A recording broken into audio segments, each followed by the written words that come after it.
Welcome to cooking recipe channel. இப்போ ஒரு Kerala special ஒன்று செய்ய போகிறேன். அது எப்படி செய்யலாம்னு பார்க்கலாம். அதுக்கு ஒரு டம்ளர் பச்சரிசி எடுத்துருக்காங்க, 3 மணி நேரம் ஊற வச்சுருக்காங்க. அதுக்கு ஒரு டம்ளர் தண்ணி, அரை டம்ளர் தண்ணி மட்டும் சேர்த்துக்கோங்க. ஃபஸ்ட்டு அரைக்காய், 3 ஏலக்காய், 2 ஸ்பூன் சாதம் சேர்த்து நல்லா நைஸாக அரைச்சிக்கோங்க. மீதி அரை டம்ளர் தண்ணி ஊற்றி அதையும் கலந்து வச்சுக்கோங்க. ஒரு டம்ளருக்கு இது ஒரு டம்ளர் தண்ணி தான் சேர்க்கணுங்க. 2 பிஞ்சு சால்ட் உப்பு சேர்த்துக்கோங்க. அரை டீஸ்பூன் ஆப்ப சோடா சேர்த்துக்கோங்க. அதையும் நல்லா கலந்து விட்டுக்கோங்க.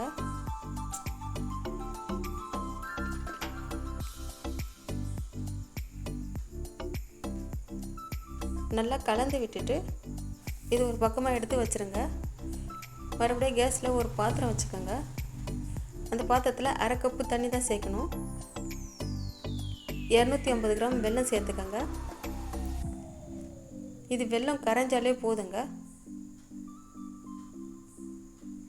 மறுபடியும் இந்த வெல்லத்தை நான் வேறு ஒரு அடுப்புக்கு மாற்றிட்டேன். மறுபடியும் இன்னொரு அடுப்பில் குக்கர் வச்சுட்டு தேங்காய் எண்ணெய் வேணுனாலும் சேர்த்துக்கலாம், நெய் வேணாலும் சேர்த்துக்கலாம். கேரளா ஸ்பெஷல் தேங்காய் எண்ணெய் தாங்க சேர்ப்பாங்க. அதனால் அதுக்கு தேவையான அளவு தேங்காய் எண்ணெய் சேர்த்துக்கிட்டேங்க. அரை முடி தேங்காய் எடுத்து பொடியாக நறுக்கி வச்சுருக்கேன், பல்லாக அரிஞ்சு வச்சுருக்கேங்க. அது இந்த தேங்காய் எண்ணெயில் சேர்த்துக்கோங்க. கொஞ்சம் கோல்டன் ப்ரௌன் ஆகிற வரைக்கும் இதில் கொஞ்ச நேரம் வதக்கிட்டே இருக்கட்டும்.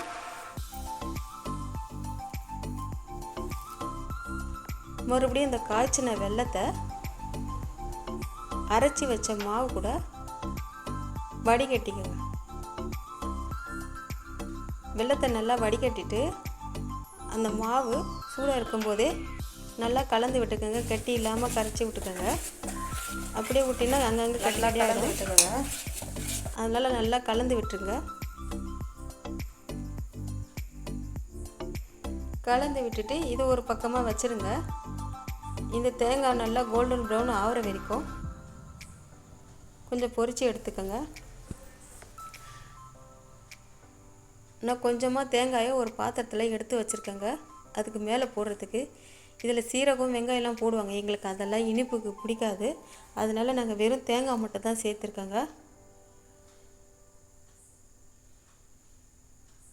அந்த கரைச்சி வச்ச மாவை குக்கரில் சேர்த்துருங்க.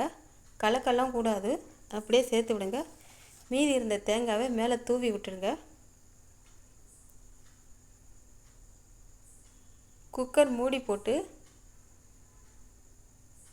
ஒரு 15 நிமிஷம் மிதமான தீயில் வேக விடுங்க. ஆனால் விசில் போடக்கூடாது. இதுலேருந்து லேசாக அப்படியே தண்ணி மாதிரி ஆவி மாதிரி வரும் பாருங்கள். 15 நிமிஷம் கழித்து கேஸ் ஆஃப் பண்ணிவிட்டு அந்த குக்கரை வேறு இடத்துக்கு மாற்றிடுங்க. 15 நிமிஷம் கழித்து நான் அதை கத்தியால் கீறி எடுத்து வச்சுருக்கேங்க. இது தாங்க கேரளா ஸ்பெஷல் கலத்தப்பம்.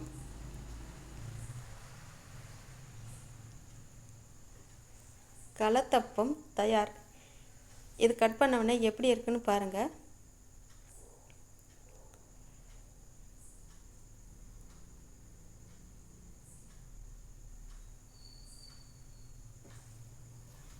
இது பிரித்தா இப்படி வந்தால் தாங்க கரெக்டாக இருக்குன்னு அர்த்தம். இது பிரித்தா தேன் கூடு போலே வரும் பாருங்கள். இப்போ தாங்க நான் முத செஞ்சேன்.